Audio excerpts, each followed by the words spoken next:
Lightning high-speed internet now has speeds up to 90 megabits per second. Learn more at brighthouse.com/lightning.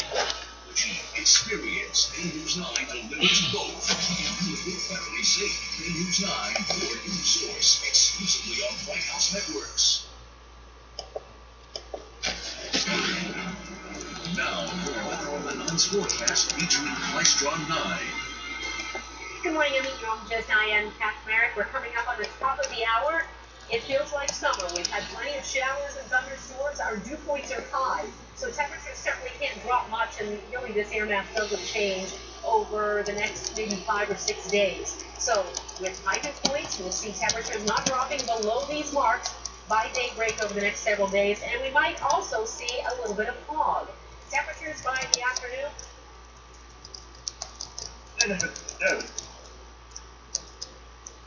Your 7-day forecast and more details and check with Maestron 9 will all be coming up.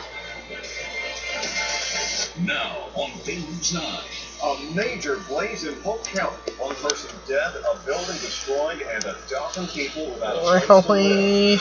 Plus, a sheriff's captain remembered for his dedication on the force. A memorial for Bo Harrison, a decade after his death. And a scene all too familiar in the Midwest. More homes flattened, lives lost, and hearts broken in Oklahoma. Now, with your news source, the latest on the day's top stories, joined by human coverage and weather on the 9s. This is your Evening News. Good evening, everybody, and thanks for joining us. I'm Rick Elmhorst. And first tonight, a deadly blaze in Polk County. A big fire in Eagle Lake area consumed the building and left about a dozen people without a home.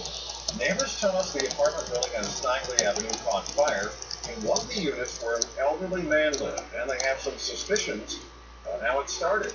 News 9 Cheryl Blacksport joins us now on scene from the scene with our top story. The fire is out. Let me step aside so I can show you this building, which has significant damage. It's inside one of those first floor units. We're told that neighbors believe an oxygen tank exploded, killing a man inside.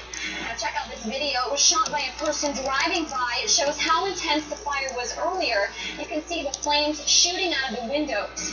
We talked to a man who lives on the bottom floor. Jeremy Hopper says he smelled smoke when he and his girlfriend opened their door. They saw their neighbor's apartment on fire, and the flames were headed their way. The smoke was choking me, so I went back into our bedroom, and there wasn't nothing between me and the fire but like a sheet. So I grabbed the dresser, and then before I stepped through the curtain, I said, "Ooh!" And oxygen tank blew up.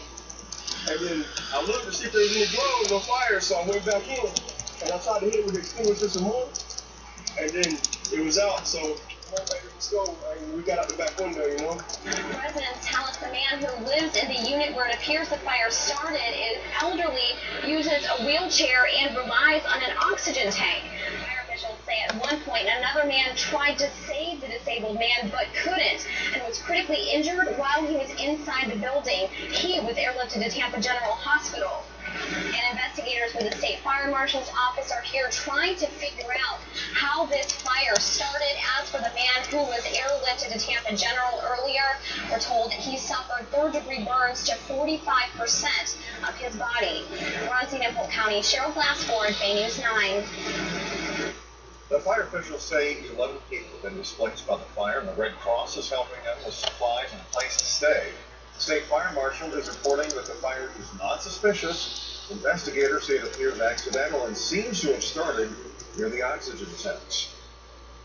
And in Pasco County, we're learning about a toddler burned by hot water.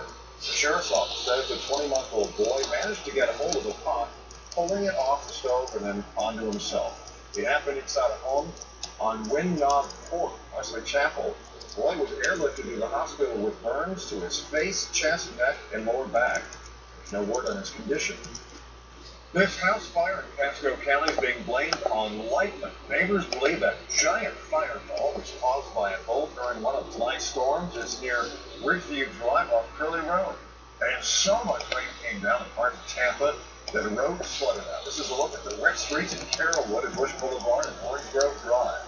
Also, we want to let you know that Vanity High School graduation is postponed until Sunday morning because of the weather. That'll take place at 9 at Hawkins Stadium on the school grounds.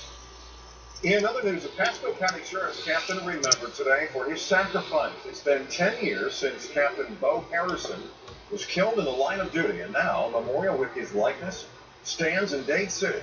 News 9's Josh Gant has a look.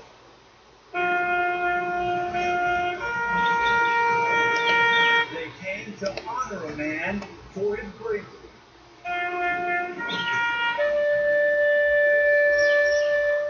The night before that he gave his last full measure of devotion. 10 years ago, a sniper gunned down Pasco County Sheriff's Captain Charles Bo Harrison. He was on the clock, working surveillance at a nightclub in Wacoochee when the bullets came flying out of the woods nearby. Harrison had been with the sheriff's office for 31 years, with his retirement just days away. Those who know Bo Harrison say he was a mentor and a friend to everyone. I don't know if anybody in the sheriff's office didn't respect him. A ceremony Saturday paid tribute to that legacy. Family, friends, and former co-workers were there as a permanent memorial unveiled to the public. Harrison's family was holding well with all support. It's been very challenging, and I think this day is actually going to mark a new day for all of us. It's time to move forward, and it's just good that they still remember. Captain Harrison was also very involved in the community. He could compete football, captain the sheriff's office football team, and loved his grandchildren. Even though he's gone, he has found a way to keep us together. The sheriff's office says this memorial will stand as a testament to the bravery and courage of this hero. In Dade City, I'm Josh King. Now, as for the man convicted of killing Harrison, Alfred Steele Jr., he's serving a life sentence. More details tonight on a Bel Air Bluffs man accidentally electrocuted at his home. The man's wife said he was doing some electrical work in their attic on Friday night on Duncan Drive. She got concerned when he didn't respond to her calls, so she climbed into the attic and found him unresponsive. Neighbors say that he was super handy. He was a heck of a good handyman. He's one of those guys that I have spent my whole life being jealous of because I can never do anything like that. And so he worked around the house. He was always doing something. Now, deputies say Mr. Gupala had burn marks on his hand and chest. They believe the whole thing was just a tragic accident. Beyond the day, another rash of tornadoes sweeps weary Oklahoma. This time, at least 9 people are dead and dozens more are hurt. And it's only been 2 weeks since that monster twister leveled the town of Moore. The big threat this weekend is now flooding. Another concern, even more families without power. Renee Marsh has a look at the damage. This terrifying multi-vortex tornado in Canadian County was just one of the twisters to wreak havoc Friday in the Oklahoma City area, leaving a painfully similar path of destruction. Now, the aftermath of heavy rains has caused widespread flooding in the metro area. It's a sombering, feeling just to see all your stuff, memories, your thoughts, just scattered around. The impact